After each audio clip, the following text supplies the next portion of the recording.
ઉપલેટાના 20થી વધુ ગામના સરપંચો સાથે ખેડૂતોએ ખેતીમાં થયેલી નુકસાનનો પેકેજ આપવા માંગણી કરી છે. ચાલુ ચોમાસા દરમિયાન 20થી વધુ ગામોમાં 25 ઇંચ કરતાં વધુ વરસાદ નોંધાતા પાક અને જમીનનું સંપૂર્ણ ધોવાણ થયું હતું. આ અગાઉ ખેડૂતોની રજૂઆતને પગલે રાજ્યના કૃષિમંત્રી, ધારાસભ્ય, કલેક્ટર સહિતના અધિકારીઓએ ગામની મુલાકાત લીધી હતી. ત્યારબાદ સરકાર દ્વારા સર્વેનો આદેશ આપતા સર્વે હાથ ધરાયો હતો. અધિકારીઓ દ્વારા સર્વેથી ખેડૂતો નારાજ થયા છે. નારાજ થયેલા ખેડૂતોની વાત સરકાર તેમજ અધિકારીઓ નહીં સાંભળતા આજે 20 જેટલા ગામોના સરપંચો અને આગેવાનો એક મામલતદાર કચેરી એકઠા થઈ અને આયોજન આપ્યું હતું.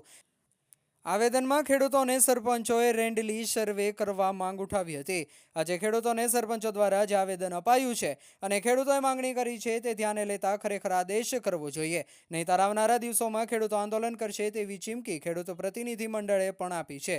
રિપોર્ટર જગમાલ સુવા, ઉપલેટા.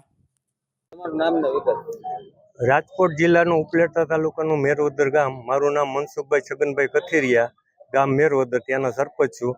અત્યારે અમે ઉપલેટા તાલુકાના 21 ગામના સરપંચો આજે મામલેદાર સાહેબને આવેદનપત્ર આપવા માટે આવેલા.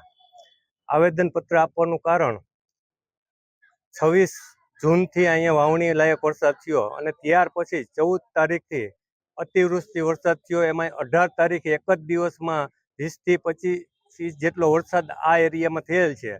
તેમજ ટોટલ વરસાદ અત્યારે આ સિઝનનો 70થી 72 ઇંચ વરસાદ થયો છે અને હાલ પણ વરસાદ ચાલુ જ છે. એટલે ખેડૂતને એક લીલો દુષ્કાળ જેવી પરિસ્થિતિ ઊભી થઈ છે. ખેડૂત અત્યારે ખેતરે જઈ શકે એવી પરિસ્થિતિ નથી. રસ્તાનું ધોવાણ થઈ ગયું છે અને સરકાર પાસે અમે માગણી કરેલ છે કે પેકેજ જાહેર કરો.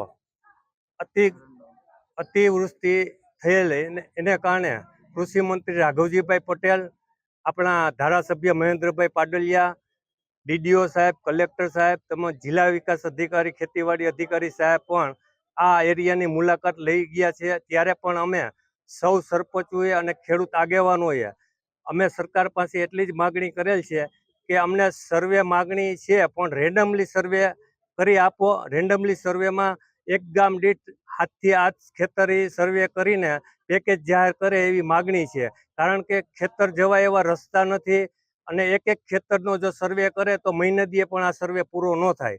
તો સૌ સરપંચો 21 ગામના તેમજ આ વિસ્તારના સૌ ખેડૂતની એક જ માગણી છે કે તાત્કાલિક રેન્ડમલી સર્વેનો પરિપત્ર જાહેર કરીને સર્વે કરાવે અને વહેલામાં વહેલી તકે પેકેજ જાહેર કરે એવી અમારી સૌની માગણી છે.